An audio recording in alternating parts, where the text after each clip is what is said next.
Hi guys, this is Nia. Welcome back to my channel. Today I will be painting the spiced honey muffin. For those of you who follow me on Instagram, you probably already saw my post on this.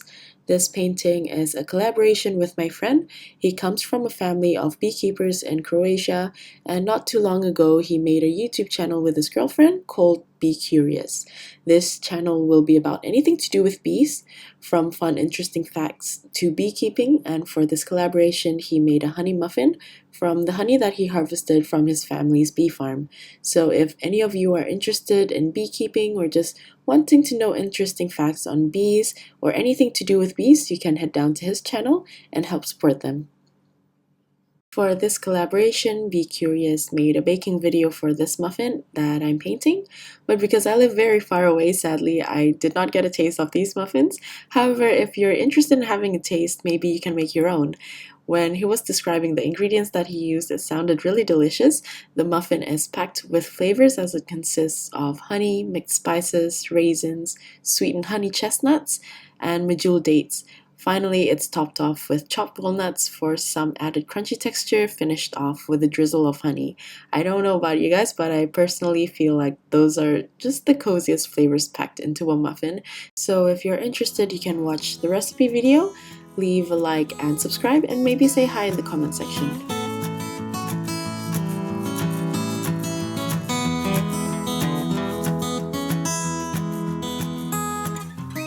Today I actually want to share with you something that I did when I first started watercolors to help me pace myself and think before I put my paint down, something that I've been doing less of as I gain more confidence with my paintings. To tell you the truth, in the beginning I was kind of intimidated with this painting as it has a lot of textures but very similar colors for the whole painting, so I was confused as to how I should approach separating those shapes and textures with the same colors, or how I should paint the values so that each object are still visible. But despite that, I took on this challenge and I decided to use the Arches paper because at least certain things would be easier to do when the paper is not at fault. Because I'm also fairly new with my Holbein paints, I'm not too used to the colors that I have on my palette yet, so I'm still discovering new things in terms of color mixing and things like that. I ended up learning a bit from this painting and just in general getting more comfortable with my palette. Usually before I start painting, I can sort of visualize a game plan or roughly go through the steps in my head to tackle the painting, but honestly for this one I just dove right in and see how it's going to go. I made a few mistakes here and there and it took a while to get right for the values that I want, especially around the areas where the nuts are piled together with the honey and how I should create the translucent glaze on top of the rough textures below that. When I reached the areas that I'm uncomfortable with, I realized I did something that I haven't done for a long time, and that's to start very light. Anytime I'm unsure or if I'm not too confident with certain colors, I tend to start light. So that's what I did with the walnut section. I didn't want to overwork it, and that's what I also used to do when I just started using watercolors and doing food illustration in general.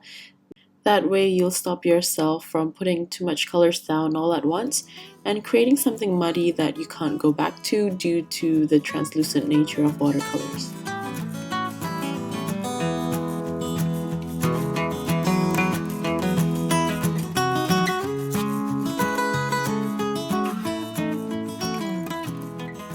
I would consider watercolors to be a very fast medium because of its consistency. They're not like acrylic or oil paints or even gouache, which are thicker and does not spread as easily. Watercolor basically moves like water and therefore it moves fast. And when you're new to something, I think you should always do it slowly instead of trying to be quick and ending up making rash decisions when painting. Another thing that you should keep in mind is that the more water you have on your brush, the faster the paint will flow out. So while you're still not too confident to where you want your paint to flow, I would suggest to always check that your brush isn't dripping wet before putting it down on paper, so you'll end up creating puddles in which if you add more paint, it'll just spread everywhere and you might not be able to control it. Try to also use more wet on dry techniques, so making sure that the bottom layer is always dry, and try to do more flat washes so you don't end up creating puddles in which in the end will create blooms that you might not have planned for.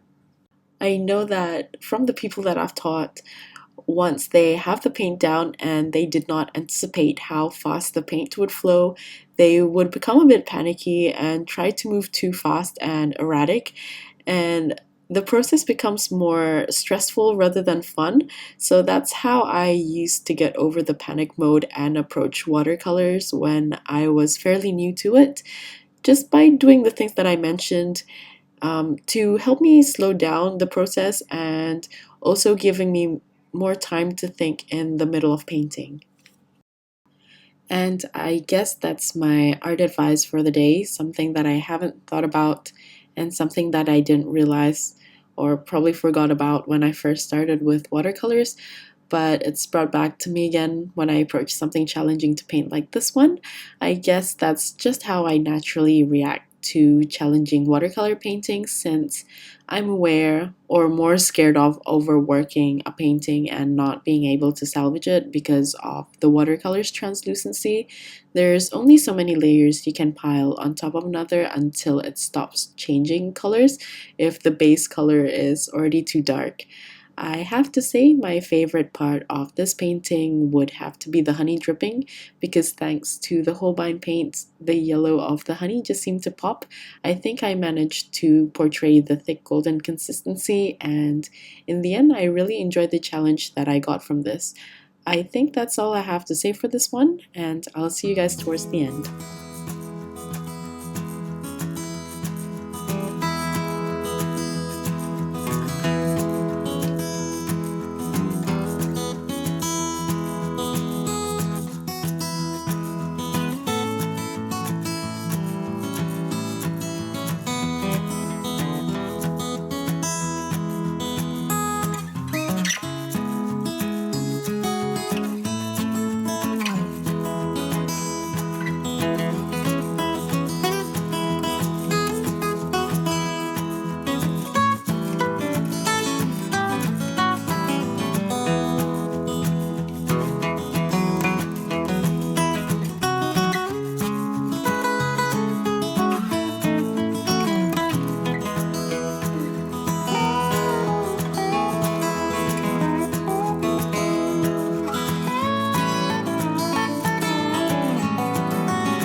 This wasn't in the initial sketch, but I wanted to add a bee flying around the honey dripping as an extra accent. I thought it would add to the composition, and I think it's also a good way to link this painting to my friend's channel. I hope you guys enjoyed this video and found the advice useful for beginner painters. Don't forget to drop by to my friend's channel, Be Curious. if you have any interest in beekeeping or just anything to do with bees. I will link the channel information in the description box below. Thank you so much for watching till the end, and I'll see you at the next one. Bye!